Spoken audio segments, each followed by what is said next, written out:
ಚಲಿಸುತ್ತಿದ್ದ ರೈಲಿನ ಚೈನ್ ಎಳೆದು ಪುಂಡಾಟಿಕೆ. ಆರ್ಪಿಎಫ್ ಸಿಬ್ಬಂದಿ ಮೇಲೆ ಹಲ್ಲೆ.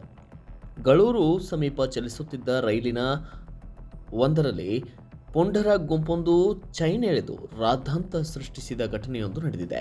ಬೆಂಗಳೂರಿನಿಂದ ಗೋವಾಗೆ ವಾಸ್ಕೋ ಡಿಗಾಮಾ ಕಡೆ ಹೊರಟಿದ್ದ ರೈಲಿನಲ್ಲಿ ಈ ಅಹಿತಕರ ಘಟನೆ ನಡೆದಿದ್ದು, ರೈಲಿನ ಚೈನ್ ಎಳೆದಿದ್ದನ್ನು ಪ್ರಶ್ನಿಸಿದ ಆರ್ಪಿಎಫ್ ಅಂದರೆ ರೈಲ್ವೆ ಪ್ರೊಟೆಕ್ಷನ್ ಫೋರ್ಸ್ ಸಿಬ್ಬಂದಿಯೊಂದಿಗೆ ಮೂವರು ಪುಂಡರು ಜಗಳವಾಡಿ ಹಲ್ಲೆ ನಡೆಸಿದ್ದಾರೆ ಎನ್ನಲಾಗಿದೆ.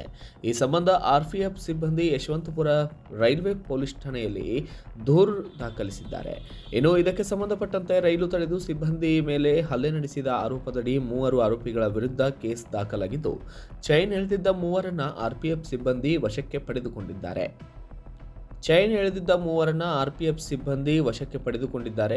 ಯಶವಂತಪುರ ರೈಲ್ವೆ ಪೊಲೀಸರು ಎಫ್ಐಆರ್ ದಾಖಲಿಸಿಕೊಂಡು ಮುಂದಿನ ತನಿಖೆಯನ್ನು ಕೈಗೊಂಡಿದ್ದಾರೆ. ಘಟನೆಯಿಂದ ಸ್ವಲ್ಪ ಸಮಯ ರೈಲು ವಿಳಂಬವಾದರೂ ಬಳಿಕ ಬೆಂಗಳೂರಿನಿಂದ ಗೋವಾಗೆ ತೆರಳುವ ವಾಸ್ಕೋ ಡಿಗಾಮಾ ರೈಲು ಮತ್ತೆ ಪ್ರಯಾಣ ಮುಂದುವರಿಸಿದೆ. Bureau report, Kannada Janashree news, Bengaluru.